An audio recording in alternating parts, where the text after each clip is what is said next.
Assalamualaikum warahmatullahi wabarakatuh.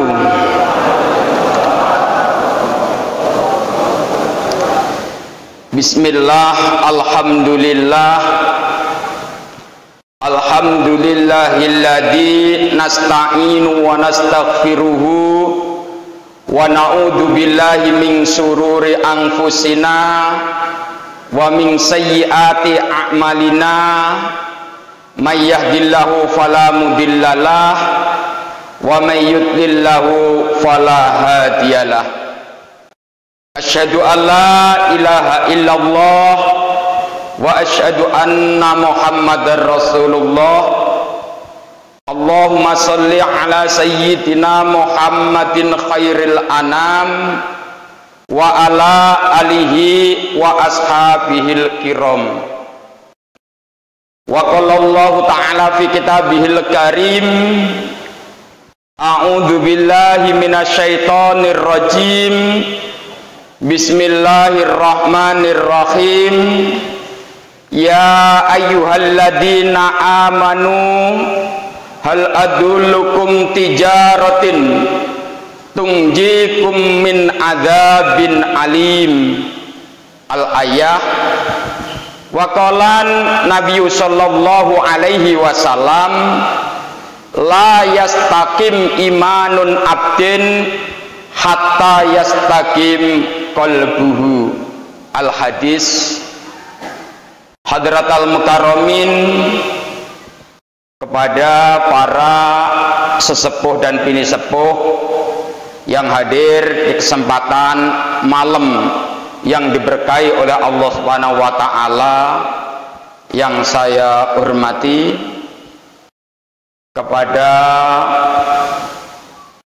para pembina wabil khusus, para sesepuh Dewan Syuro, kepada Al-Ustadz Kiai Haji Fahruddin Sajar, Al-Ustadz Amin dari Bali, Al-Ustadz Samsu Hidayat, serta Al-Ustadz Sukri Jalili yang mudah-mudahan selalu diberi kekuatan oleh Allah Subhanahu wa taala yang saya hormati, para ustadz, ustadzah dari berbagai penjuru yang bisa hadir di malam yang mulia ini, yang mudah-mudahan selalu diridhoi oleh Allah Subhanahu wa taala yang saya hormati, wabil khusus kepada ibunda kita bersama, Ibu Hajah Onik binti Sakat beserta keluarganya dan ahli dzurriyyahnya, mudah-mudahan selalu dimuliakan dan dimudahkan urusannya dunia sampai akhirat oleh Allah Subhanahu wa taala yang saya takzimi, bapak-bapak, ibu-ibu jamaah majelis taklim at-tadhkir rahimakumullah, khusus wabil khusus kepada almarhum yang guru kita bersama. Mungkin saat ini, detik ini kita sudah tidak bisa bertemu secara fisik, akan tetapi pelajaran-pelajaran yang telah diwejangkan kepada kita bersama, mudah-mudahan dengan izinnya Allah Subhanahu wa taala, kita yang bodoh, kita yang hina dina ini selalu diberi kekuatan oleh Allah Subhanahu wa taala, dan mudah-mudahan almarhum di alam kubur bisa dimuliakan, ditempatkan di tempat yang mulia di sisi Allah Subhanahu wa taala. Allahumma. Yang saya hormati, marilah pertama kita bersyukur kepada Allah Subhanahu wa taala dengan segala rahmatnya Allah, dengan belayan Allah, kasih sayangnya Allah, wujud kasih sayangnya Allah, kita digerakkan bersama-sama hadir di majelis taklim yang mulia ini untuk bersama-sama bermunajat kepada Allah Subhanahu wa taala. Mudah-mudahan duduk kita yang relatif singkat ini mampu menghadirkan rasa, mampu menghadirkan jiwa untuk tambah akrabnya kepada Allah Subhanahu wa taala, dan kita selalu bisa istiqomah di dalam beribadah sampai kita menghembuskan napas yang terakhir kali. Akhirnya kita berucap la ilaha illallah Muhammadur Rasulullah, mati kehadirat Allah Subhanahu wa taala dalam keadaan husnul khotimah. Allahumma. Kedua kalinya rahmat serta salamnya Allah, mari kita haturkan garibaan junjungan kita baginda Kanjeng Nabi Agung Muhammad sallallahu alaihi wasallam, satu-satunya nabi pelopor umat yang mampu merubah situasi zaman, yakni dari zaman kebodohan menuju zaman keilmiahan. Mudah-mudahan dengan izinnya Allah Subhanahu wa taala, kita yang hadir di kesempatan malam ini bisa melaksanakan perintah-perintahnya Rasul dan meninggalkan larangan-larangan Rasul. Wujud dan buktinya kita bisa menjadikan jiwa-jiwa kita ini berakhlakul karimah, meneruskan perjuangan baginda Rasulullah Sallallahu Alaihi Wasallam, dan mudah-mudahan kita di dunia ini sering bertemu, bersapa. Mudah-mudahan di hari yaumul kiamah nanti kita bisa bertemu kembali bersama-sama dengan Rasulullah Sallallahu Alaihi Wasallam, mendapatkan syafaatnya. Allahumma. Hadirin wal hadirat yang dirahmati Allah yang saya hormati, maka di dalam kita bertolabul ilmi, di dalam kita beragama, Allah Subhanahu wa taala menegaskan kepada kita bersama, bismillahirrahmanirrahim, ya ayyuhalladzina amanu hal adulukum tijaratin tungjikum min adzabin alim. Kalau kita mengacu melihat ayat yang baru kita baca ini, jadi yang dikenakan khitab oleh ayat ini adalah wahai orang-orang yang beriman, orang yang percaya dengan adanya Tuhan, bertakwa kepada Allah Subhanahu wa taala sekuat tenaga, seluruh jiwa dan raganya untuk mengabdikan hidupnya ini kepada Allah lah jua. Maukah kamu aku kasih tahu? Hal adulukum, maukah kamu aku kasih kabar? Tijarokim, tentang berdagang. Sifatnya berdagang, akan tetapi berdagang ini yang tidak mengenal waktu. Kapanpun waktunya, dimanapun waktunya, kita bisa selamat dari azab yang sangat pedih, dari malapetaka yang amat dahsyat. Untuk apa kita bersolat? Untuk apa kita belajar agama? Untuk apa kita memeluk agama Islam kalau di dalam jiwa dan raga kita ini tidak ada ketenangan sama sekali?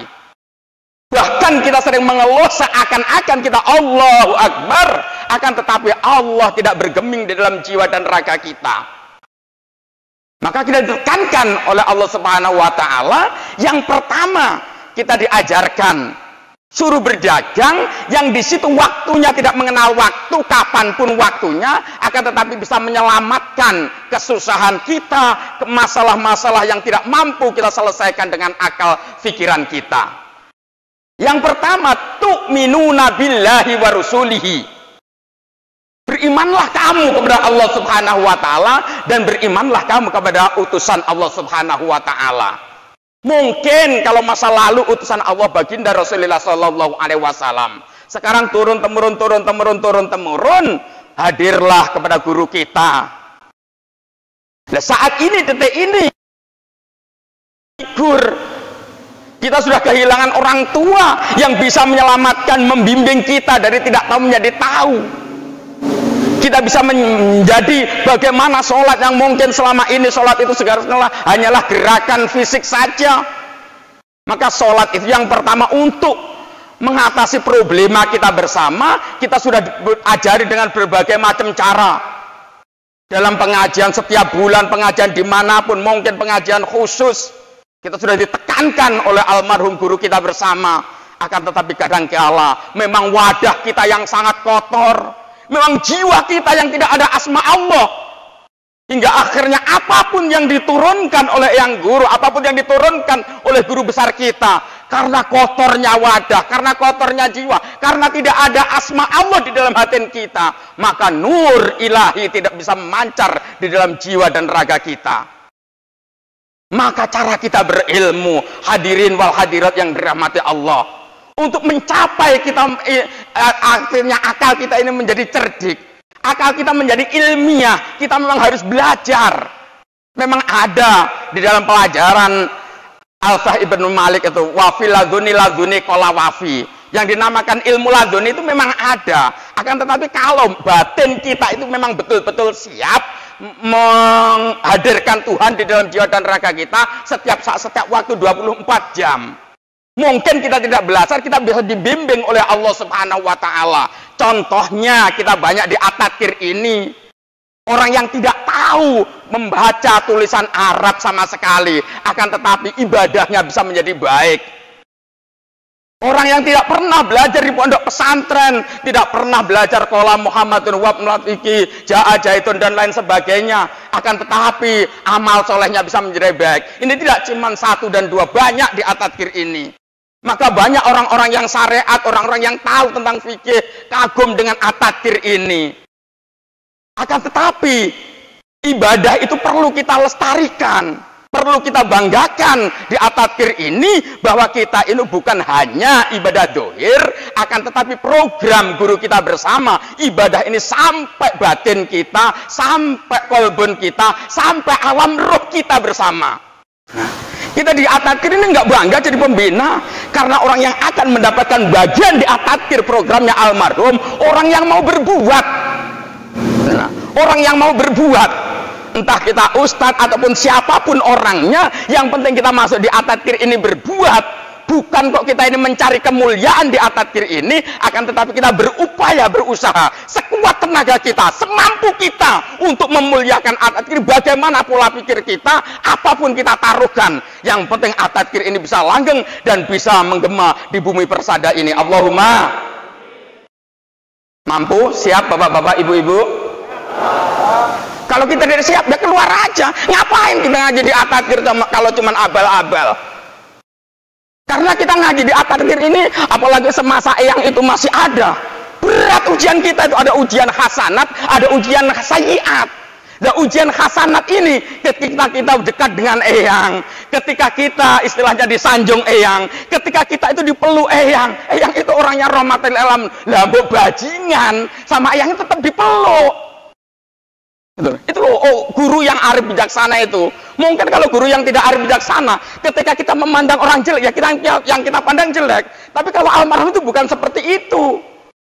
Kadangkala mungkin kita di luar sana istilahnya tingkah lakunya blangsat, akan tetapi nyampe di taklim masih dipeluk sama eyang. Mungkin kadangkala kita makin tergolong orang yang bakhil, yang diomongin yang bakhil bukan langsung orang itu, tapi orang lain. Tapi orang yang sombong, hatinya tidak ada asma Allah, dia bangga, untung tidak saya yang dicaci maki, untung dia. Ini orang yang tidak hidup alam rohnya, alam rasanya sama sekali. Padahal yang ditunjuk maksudnya yang itu. Tapi karena saking arif bijaksananya, tidak mau menunjuk orangnya langsung. Ibaratnya tidak mau langsung takngol.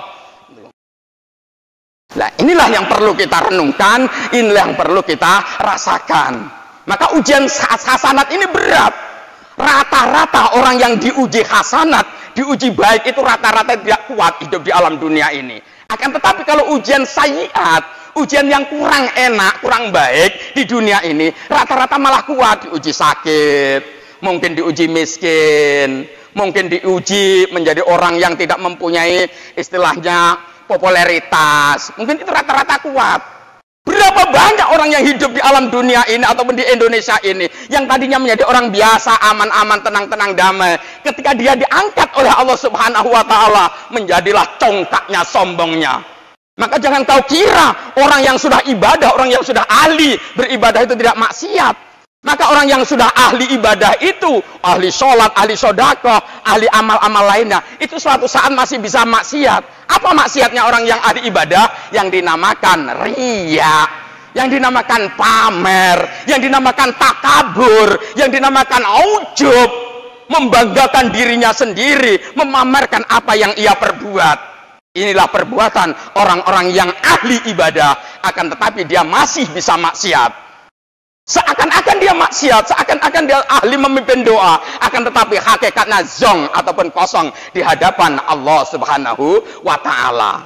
Maka hadirin wal hadirat yang dirahmati Allah yang saya hormati, maka marilah hidup ini entah hasanat ataupun sayiat, baik ataupun jelek, bahwa hidup ini adalah ujian. Yang penting jiwa dan raga kita, keluarga kita, jamaah kita, tetangga kita, saudara-saudara kita, mari kita bawa, kita kenalkan asma Allah di dalam setiap umat manusia, supaya kita bisa mendapatkan ridho dan barokah dari Allah Subhanahu wa Ta'ala. Hadirin wal hadirat yang dirahmati Allah yang saya hormati, mudah-mudahan kita selalu dibimbing oleh Allah Subhanahu wa Ta'ala setiap saat, setiap waktu.